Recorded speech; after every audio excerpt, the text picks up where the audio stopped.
Hello guys, and welcome to a very special edition of the Clay Soldiers project. This is the Clay Nexus testing area. This map was developed by one of the mod developers, SilverChiren, and has been tweaked by me to show you everything you need to know about Nexuses and more. Probably some things you didn't know. So anyway, we head over to the weirdest thing on the map, which is a freaky bunny fountain. So, if you ever wanted to get inside the mind of one of the developers of the Clay Soldiers mod, this is it. Pink bunnies diving from a tower into lava. Yes. So when she's not developing the Clay Soldiers project mod, you know, this is what she thinks of. Anyway, that's enough of that. It's a bit weird. Heading over to here, this is an example of an everlasting battle arena. Now, I talked about this inside the Clay Soldiers project, where we had the arena, which meant the battles ended pretty quick. Once a race dominated, they'd just go and destroy the Nexus, and that was GG.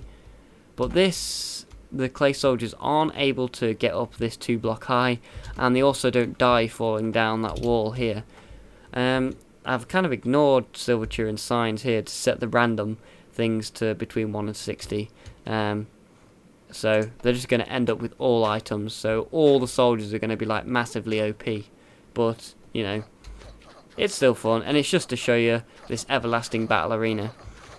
And as you can see, it's just crazy, and it will literally go on forever because I've got the control switch here. And there's probably some soldiers that aren't even joining in the action. Oh no, they're all there. See, it's small enough so that all the soldiers are attracted into the centre of the battle. You don't really see any soldiers hanging around. Once they spawned, they're pretty much straight into the action.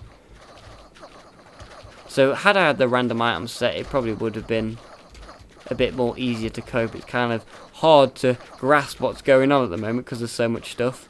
But yeah, so if we just turn off the Nexus and we see if any race takes over and see who wins. Anyone look like they're going to be a clear winner? What are you thinking?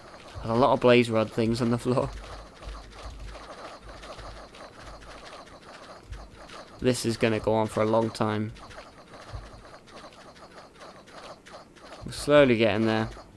I think it appears that greens are going to win this one. But anyway, we're going to come back to this arena. We'll find out who won that later. This is another type of battle arena, and I'll show you that after we look at the tutorial room. Now this is going to show you everything you need to know, the basics of Nexuses. So this is going to show you Nexus power methods, and remember to always have one block between your Nexus and a nearby wall, because sometimes, because soldiers pop out and spawn sort of all around it, if they spawn inside the wall they will die straight away, which can affect your spawn rates.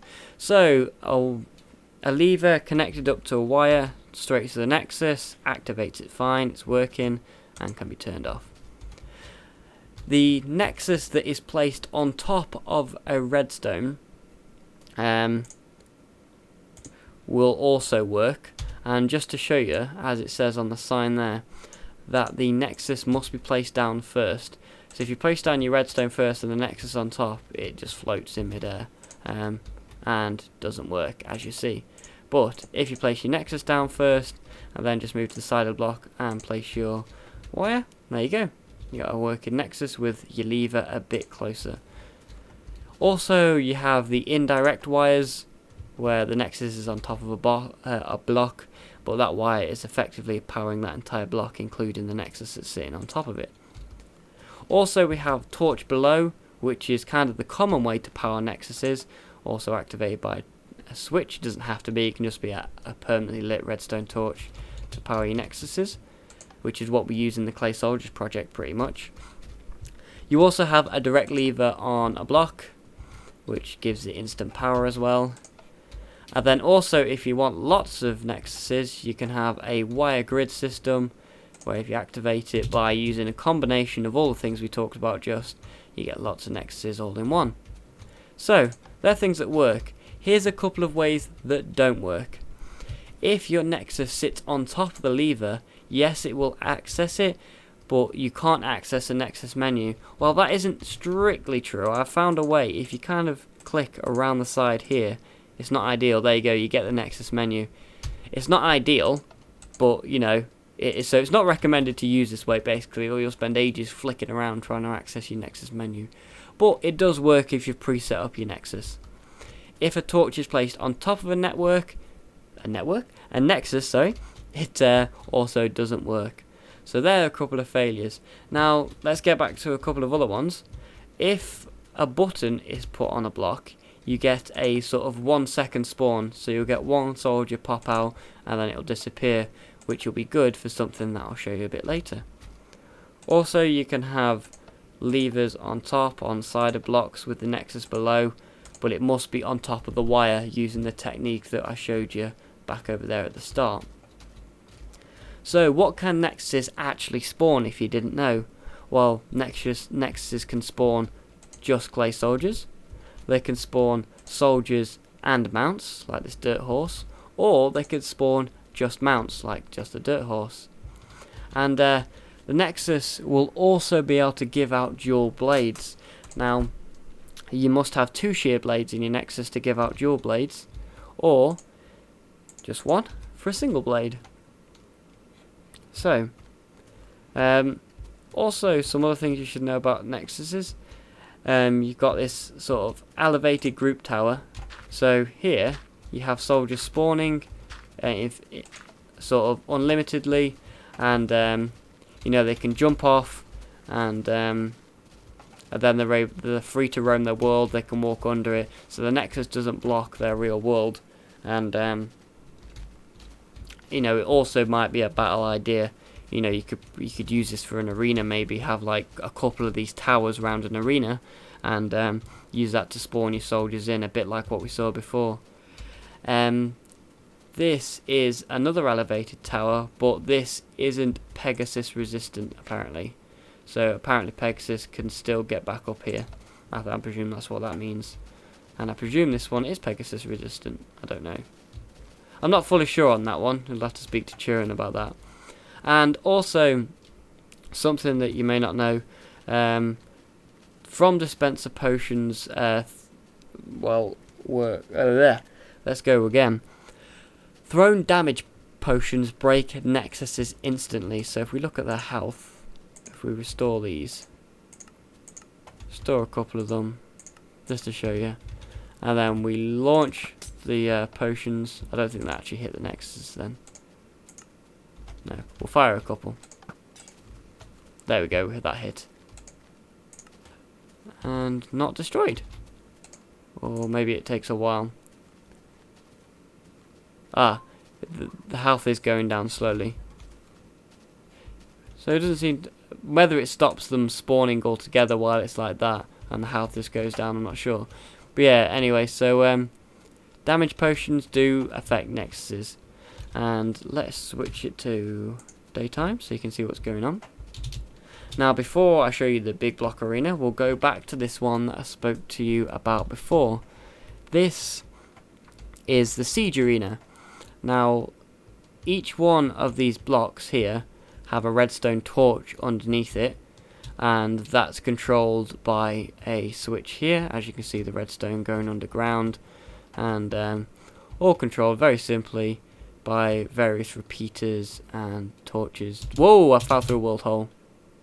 I don't know if I've saved myself. Yes, I have. Whew, that was lucky. Anyway, that was weird. Let's go back up. How weird and scary was that? I'm not sure if there was a hole in the floor or if that was just me. Right. So, anyway. That's the underground bit. Let's get out of here before I kill myself again. So yeah, I'll show you a battle in action now. I may have to delete some soldiers that were spawning then.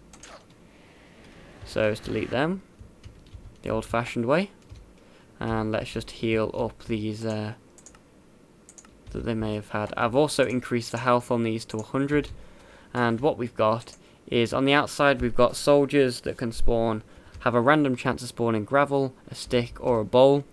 On the inside they've just got gravel and sticks, but a great, like, more random chances of getting things. I did check if that one was healed. Yes, I did. These guys, then it's just repeated outwards. It's exactly the same. And then also around the far sides, these spawn just mounts. So here we've got bunnies and a gecko, and then it's reversed this side, so we've got geckos and bunnies. So it's an even battle arena, and it's first race to take over. So again, because they can access the nexuses this time, there will be one winner. So let's start the siege. And I've set them to spawn one soldier every second, and then these are set to spawn one mob every 15 seconds. So literally, and then it's just about where the sort of mobs whether they wander into the battlefield and who gains control of them. As you can see, it's a pretty even battle. Let's get right into the action, and maybe we'll go into clay cam and see what's going on. This guy's got a sword and a shield, so he's dealing a lot of damage, but he did die in the end. As you see, yellow's absolutely piling on that nexus there, and I think that nexus has died. Let's have a look at its health. Yep, that's been destroyed, and so they're piling on the next nexus, but the reds have managed to sneak around the back and get that one. I don't think anyone's managed to get themselves a gecko or anything like that. Not one have sort of wandered into the arena, which we did have in the last test battle we had. We've got a gecko there this red guy was thinking about, but he decided against it. And oh yeah, we've got a yellow on a bunny there, and it's hopping around doing some damage. But it looks like the reds have actually taken control here and won this battle. So there we go. Reds take control of the arena, and they've won this siege. And then all you would do is first you would turn off the siege just to start red spawning again. And then all you do is go around just healing your nexuses back to some. What I also think, maybe Chiren, if you're listening, is that the clay disruptor, is it possible maybe if they could restore nexuses back to full health? Maybe that's a good idea. I don't know what people think about that. So we'll have one more battle here before the end, but first I want to show you this arena. Now this is a Clay Soldiers battle arena designed for multiplayer. Now obviously Clay Soldiers isn't multiplayer yet. We have to wait for Minecraft 1.4 before that's possible. But this is kind of a mock-up design. Me and Chiren have been discussing ideas, and we've even thought about maybe doing dedicated Clay Soldiers battle worlds, where you come in and you can battle against your friends in a controlled Clay Soldiers way, rather than just having loads in your hand, throwing them down, and it's whoever can throw down the most Clay Soldiers in the most seconds is going to win the battle. No, this is a controlled battle, and I've got to pick up all these. But and you'll see what I mean when we head over to one of the control booths.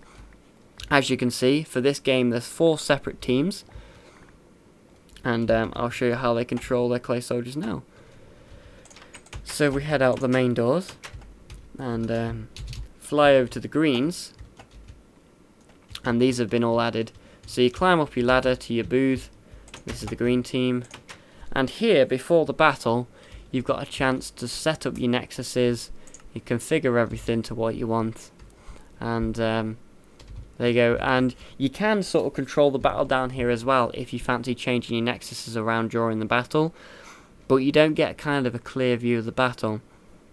And obviously to spawn a soldier you just hit the button and you get your guy. So it's kind of a class-based battle system. Each nexus will spawn a different soldier, so depending how your battle's going, you'll be popping these and trying to get the best sort of army you can. Obviously keeping in mind that you can access the enemy's nexuses, so it's first to destroy everyone's nexuses wins. This is also a better viewing platform for the thing. If you're confident with all your classes and you like the way they're set up, you can control them all from clicking buttons just here, and you've got a full view of the battle, so you can make decisions about which soldiers you decide you need. So maybe you need lots of these guys because you feel like you need to do a hard push, or maybe you need loads of rabbits because you really just, you know, maybe that's what you feel like you need for your team. But yeah, so this, obviously you'd have 4 people around, and you know, I feel at the moment this is one of the better ways that I've seen for an arena. We had a different mock-up design before that Chiren built. It looked good, but it didn't allow for clear viewing of the battle while it was going on. But she sat down and like redesigned it, and this looks really good at the moment. And I'd actually be quite excited to play it with some people on a server. So we just got to wait for Clay Soldiers 1.4 to come out before we're having multiplayer Clay Soldier battles. So before we go, we're going to have a rematch in the Siege, like I said before. I think everything's healed, yep. So I shall leave you with the Siege battle. Thank you for tuning in, guys, and as always, I'll see you next time. A big thanks to SilverChiren for creating this map,